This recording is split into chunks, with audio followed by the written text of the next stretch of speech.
Bem-vindo ao Bíblia no Ano. Um plano simples, em porções diárias de leitura e conexão com a palavra, para que em um ano tenhamos completado esse marco tão importante em nossa jornada de fé. No 14º dia, lemos Gênesis 36:38, explorando a genealogia de Esaú e a história de Judá e Tamar. Em Mateus 10:1-20, Jesus comissiona seus discípulos para proclamarem o reino de Deus. Aprenda com o chamado e a missão. Tomemos a cada dia a nossa porção e saiamos transformados daqui. Antes de começarmos, curta, compartilhe e inscreva-se no canal para acompanhar todos os dias da nossa leitura. Boa reflexão. Gênesis 36. Esta é a história da família de Esaú, que é Edom. Esaú casou-se com mulheres de Canaã: Ada, filha de Elon, o Hitita, e Olibama, filha de Aná e neta de Zibeão, o Heveu, e Basemate, filha de Ismael e irmã de Nebaiote. Ada deu a Esaú um filho chamado Elifaz. Basemate deu-lhe Reuel. E Olibama deu-lhe Jeus, Jalão e Corá. Esses foram os filhos de Esaú que lhe nasceram em Canaã. Esaú tomou suas mulheres, seus filhos e filhas e todos os de sua casa, assim como os seus rebanhos, todos os outros animais e todos os bens que havia adquirido em Canaã, e foi para outra região, para longe do seu irmão Jacó. Os seus bens eram tantos que eles já não podiam morar juntos. A terra onde estavam vivendo não podia sustentá-los, por causa dos seus rebanhos. Por isso Esaú, que é Edom, fixou-se nos montes de Seir. Este é o registro da descendência de Esaú, pai dos Edomitas, nos montes de Seir. Estes são os nomes dos filhos de Esaú: Elifaz, filho de Ada, mulher de Esaú, e Reuel, filho de Basemate, mulher de Esaú. Estes foram os filhos de Elifaz: Temã, Omar, Zefô, Gaetã e Kenaz. Elifaz, filho de Esaú, tinha uma concubina chamada Timna, que lhe deu um filho chamado Amaleque. Foram esses os netos de Ada, mulher de Esaú. Estes foram os filhos de Reuel: Naate, Zerá, Samá e Mizá. Foram esses os netos de Basemate, mulher de Esaú. Estes foram os filhos de Olibama, mulher de Esaú, filha de Aná e neta de Zibeão, os quais ela deu a Esaú: Jeus, Jalão e Corá. Foram estes os chefes dentre os descendentes de Esaú. Os filhos de Elifaz, filho mais velho de Esaú: Temã, Omar, Zefô, Kenaz, Corá, Gaetã e Amaleque. Foram esses os chefes descendentes de Elifaz em Edom. Eram netos de Ada. Foram estes os filhos de Reuel, filho de Esaú, os chefes Naate, Zerá, Samá e Mizá. Foram esses os chefes descendentes de Reuel em Edom, netos de Basemate, mulher de Esaú. Foram estes os filhos de Olibama, mulher de Esaú, os chefes Jeus, Jalão e Corá. Foram esses os chefes descendentes de Olibama, mulher de Esaú, filha de Aná. Foram esses os filhos de Esaú, que é Edom, e esses foram os seus chefes. Estes foram os filhos de Seir, o Oreu, que estavam habitando aquela região: Lotã, Sobal, Zibeão e Aná, Dizom, Ezer e Dizã. Esses filhos de Seir foram chefes dos Oreus no território de Edom. Estes foram os filhos de Lotã: Hori e Emã. Timna era irmã de Lotã. Estes foram os filhos de Sobal: Alvã, Manaate, Ebal, Sefô e Onã. Estes foram os filhos de Zibeão: Aiá e Aná. Foi este Aná que descobriu as fontes de águas quentes no deserto, quando levava para pastar os jumentos de Zibeão, seu pai. Estes foram os filhos de Aná: Dissom e Olibama, a filha de Aná. Estes foram os filhos de Dizon: Endã, Esbã, Itrã e Querã. Estes foram os filhos de Ezer: Bilã, Zavã e Acã. Estes foram os filhos de Dizã: Uz e Arã. Estes foram os chefes dos Oreus: Lotã, Sobal, Zibeão, Aná, Dizom, Ezer e Dizã. Esses foram os chefes dos Oreus, de acordo com as suas divisões tribais na região de Seir. Estes foram os reis que reinaram no território de Edom, antes de haver rei entre os israelitas. Belá, filho de Beor, reinou em Edom. Sua cidade chamava-se Dinabá. Quando Belá morreu, foi sucedido por Jobabe, filho de Zerá, de Bosra. Jobabe morreu, e Uzã, da terra dos Temanitas, foi o seu sucessor. Uzã morreu, e Hadade, filho de Bedade, que tinha derrotado os midianitas na terra de Moabe, foi o seu sucessor. Sua cidade chamava-se Avite. Hadade morreu, e Samlá de Masreca foi o seu sucessor. Samlá morreu, e Saul de Reobote, próximo ao Eufrates, foi o seu sucessor. Saul morreu, e Baal-Hanã, filho de Aquibor, foi o seu sucessor. Baal-Hanã, filho de Aquibor, morreu, e Hadade foi o seu sucessor. Sua cidade chamava-se Paú, e o nome de sua mulher era Mitabel, filha de Matrede, neta de Mesabe. Estes foram os chefes descendentes de Esaú, conforme os seus nomes, clãs e regiões: Tina, Alva, Getete, Olibama, Elá, Pinom, Kenaz, Temã, Mibzar, Magdiel e Irã. Foram esses os chefes de Edom. Cada um deles fixou-se numa região da terra que ocuparam. Os edomitas eram descendentes de Esaú. Gênesis 37. Jacó habitou na terra de Canaã, onde seu pai tinha vivido como estrangeiro. Esta é a história da família de Jacó. Quando José tinha 17 anos, pastoreava os rebanhos com os seus irmãos. Ajudava os filhos de Bila e os filhos de Zilpa, mulheres de seu pai, e contava ao pai a má fama deles. Ora, Israel gostava mais de José do que de qualquer outro filho, porque lhe havia nascido em sua velhice. Por isso mandou fazer para ele uma túnica longa. Quando os seus irmãos viram que o pai gostava mais dele do que de qualquer outro filho, odiaram-no e não conseguiam falar com ele amigavelmente. Certa vez, José teve um sonho e, quando o contou a seus irmãos, eles passaram a odiá-lo ainda mais. Ouçam o sonho que tive, disse-lhes. Estávamos amarrando os feixes de trigo no campo, quando o meu feixe se levantou e ficou em pé, e os seus feixes se ajuntaram ao redor do meu e se curvaram diante dele. Seus irmãos lhe disseram, então você vai reinar sobre nós? Quer dizer que você vai governar sobre nós? E o odiaram ainda mais, por causa do sonho e do que tinha dito. Depois teve outro sonho e o contou aos seus irmãos. Tive outro sonho, e desta vez o sol, a lua e 11 estrelas se curvavam diante de mim. Quando o contou ao pai e aos irmãos, o pai o repreendeu e lhe disse, que sonho foi esse que você teve? Será que eu, sua mãe e seus irmãos viremos a nos curvar até o chão diante de você? Assim seus irmãos tiveram ciúmes dele. O pai, no entanto, refletia naquilo. Os irmãos de José tinham ido cuidar dos rebanhos do pai, perto de Siquém. E Israel disse a José, como você sabe, seus irmãos estão apacentando os rebanhos perto de Siquém. Quero que você vá até lá. Sim, senhor, respondeu ele. Disse-lhe o pai, vá ver se está tudo bem com os seus irmãos e com os rebanhos, e traga-me notícias. Jacó o enviou quando estava no vale de Hebron, mas José se perdeu quando se aproximava de Siquém.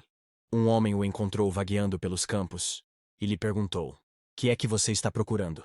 Ele respondeu, procuro meus irmãos. Pode me dizer onde eles estão apacentando os rebanhos? Respondeu o homem, eles já partiram daqui. Eu os ouvi dizer, vamos para Dotã. Assim José foi em busca dos seus irmãos, e os encontrou perto de Dotã.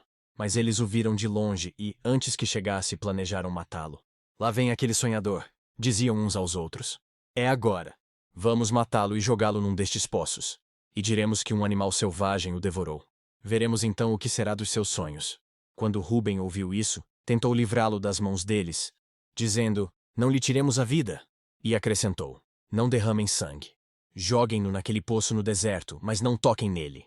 Ruben propôs isso com a intenção de livrá-lo e levá-lo de volta ao pai. Chegando José, seus irmãos lhe arrancaram a túnica longa. Agarraram-no e o jogaram no poço, que estava vazio e sem água. Ao se assentarem para comer, viram ao longe uma caravana de ismaelitas que vinha de Gileade. Seus camelos estavam carregados de especiarias, bálsamo e mirra, que eles levavam para o Egito. Judá disse então a seus irmãos, que ganharemos se matarmos o nosso irmão e escondermos o seu sangue? Vamos vendê-lo aos ismaelitas. Não tocaremos nele, afinal é nosso irmão, é nosso próprio sangue. E seus irmãos concordaram.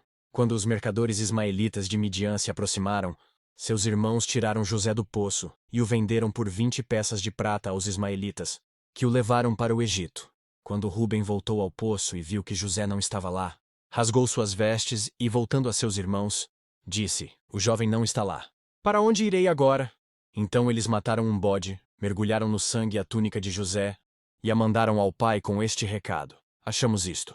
Veja se é a túnica de teu filho. Ele a reconheceu e disse, é a túnica de meu filho. Um animal selvagem o devorou. José foi despedaçado. Então Jacó rasgou suas vestes, vestiu-se de pano de saco e chorou muitos dias por seu filho. Todos os seus filhos e filhas vieram consolá-lo, mas ele recusou ser consolado, dizendo, não, chorando descerei à sepultura para junto de meu filho. E continuou a chorar por ele. Nesse meio tempo, no Egito, os midianitas venderam José a Potifar, oficial do faraó e capitão da guarda. Gênesis 38. Por essa época, Judá deixou seus irmãos e passou a viver na casa de um homem de Adulão, chamado Ira. Ali Judá encontrou a filha de um cananeu chamado Suá, e casou-se com ela. Ele a possuiu, ela engravidou e deu à luz um filho, ao qual ele deu o nome de Tornou a engravidar, teve um filho e deu-lhe o nome de Onã. Quando estava em Quezibe, ela teve ainda outro filho e chamou-o Selá. Judá escolheu uma mulher chamada Tamar para seu filho mais velho. Mas o Senhor reprovou a conduta perversa de filho mais velho de Judá, e por isso o matou. Então Judá disse a Onã: case-se com a mulher do seu irmão, cumpra as suas obrigações de cunhado para com ela, e dê uma descendência a seu irmão. Mas Onã sabia que a descendência não seria sua. Assim, toda vez que possuía a mulher do seu irmão, derramava o sêmen no chão, para evitar que seu irmão tivesse descendência. O Senhor reprovou o que ele fazia, e por isso o matou também. Disse então Judá à sua nora Tamar: mor como viúva na casa de seu pai, até que o meu filho Selá cresça. Porque pensou: ele também poderá morrer, como os seus irmãos. Assim Tamar foi morar na casa do pai. Tempos depois, morreu a mulher de Judá, filha de Suá. Passado o luto, Judá foi ver os tosquiadores do seu rebanho em Tina, com o seu amigo Ira, o Adulamita. Quando foi dito a Tamar: seu sogro está a caminho de Tímina, para tosquiar suas ovelhas. Ela trocou suas roupas de viúva, cobriu-se com um véu para se disfarçar e foi sentar-se à entrada de Enaim, que fica no caminho de Tímina. Ela fez isso porque viu que, embora Selá já fosse crescido, ela não lhe tinha sido dada em casamento. Quando a viu, Judá pensou que fosse uma prostituta, porque ela havia encoberto o rosto. Não sabendo que era a sua nora, dirigiu-se a ela, à beira da estrada, e disse: venha cá, quero deitar-me com você. Ela lhe perguntou: o que você me dará para deitar-se comigo? Disse ele: eu lhe mandarei um cabritinho do meu rebanho. E ela perguntou: você me deixará alguma coisa como garantia até que o mande? Disse Judá: que garantia devo dar-lhe? Respondeu ela: o seu selo com o cordão e o cajado que você tem na mão. Ele os entregou e a possuiu, e Tamar engravidou dele. Ela se foi, tirou o véu e tornou a vestir as roupas de viúva. Judá mandou o cabritinho por meio de seu amigo Adulamita, a fim de reaver da mulher sua garantia, mas ele não a encontrou. E perguntou aos homens do lugar: onde está a prostituta cultual que costuma ficar à beira do caminho de Enaim? Eles responderam: aqui não há nenhuma prostituta cultual. Assim ele voltou a Judá e disse: não a encontrei. Além disso, os homens do lugar disseram que lá não há nenhuma prostituta cultual. Disse Judá: fique ela com o que lhe dei. Não quero que nos tornemos motivo de zombaria. Afinal de contas, mandei a ela este cabritinho, mas você não a encontrou. Cerca de 3 meses mais tarde, disseram a Judá: sua nora Tamar prostituiu-se, e na sua prostituição ficou grávida. Disse Judá: tragam-na para fora e queimem-na viva. Quando ela estava sendo levada para fora, mandou o seguinte recado ao sogro: estou grávida do homem que é dono destas coisas. E acrescentou: veja se o Senhor reconhece a quem pertencem este selo, este cordão e este cajado. Judá os reconheceu e disse: ela é mais justa do que eu, pois eu devia tê-la entregue a meu filho Selá. E não voltou a ter relações com ela. Quando lhe chegou a época de dar à luz, havia gêmeos em seu ventre. Enquanto ela dava à luz, um deles pôs a mão para fora. Então a parteira pegou um fio vermelho e amarrou o pulso do menino, dizendo: este saiu primeiro. Mas quando ele recolheu a mão, seu irmão saiu e ela disse: então você conseguiu uma brecha para sair, e deu-lhe o nome de Perez. Depois saiu seu irmão que estava com o fio vermelho no pulso, e foi-lhe dado o nome de Zerá. Mateus 10. Chamando seus 12 discípulos, deu-lhes autoridade para expulsar espíritos imundos e curar todas as doenças e enfermidades. Estes são os nomes dos 12 apóstolos. Primeiro, Simão, chamado Pedro, e André seu irmão, Tiago, filho de Zebedeu, e João seu irmão, Filipe e Bartolomeu, Tomé e Mateus, o publicano, Tiago, filho de Alfeu, e Tadeu, Simão, o zelote, e Judas Iscariotes, que o traiu. Jesus enviou estes 12 com as seguintes instruções: não se dirijam aos gentios, nem entrem em cidade alguma dos samaritanos. Antes, dirijam-se às ovelhas perdidas de Israel. Por onde forem, preguem esta mensagem: o reino dos céus está próximo. Curem os enfermos, ressuscitem os mortos, purifiquem os leprosos, expulsem os demônios. Vocês receberam de graça, deem também de graça. Não levem nem ouro, nem prata, nem cobre em seus cintos. Não levem nenhum saco de viagem, nem túnica extra, nem sandálias, nem bordão, pois o trabalhador é digno do seu sustento. Na cidade ou povoado em que entrarem, procurem alguém digno de recebê-los, e fiquem em sua casa até partirem. Ao entrarem na casa, saúdem-na. Se a casa for digna, que a paz de vocês repouse sobre ela. Se não for, que a paz retorne para vocês. Se alguém não os receber nem ouvir suas palavras, sacudam a poeira dos pés, quando saírem daquela casa ou cidade.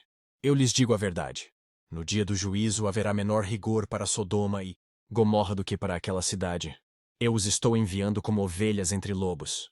Portanto, sejam prudentes como as serpentes e simples como as pombas. Tenham cuidado, pois os homens os entregarão aos tribunais e os açoitarão nas sinagogas deles.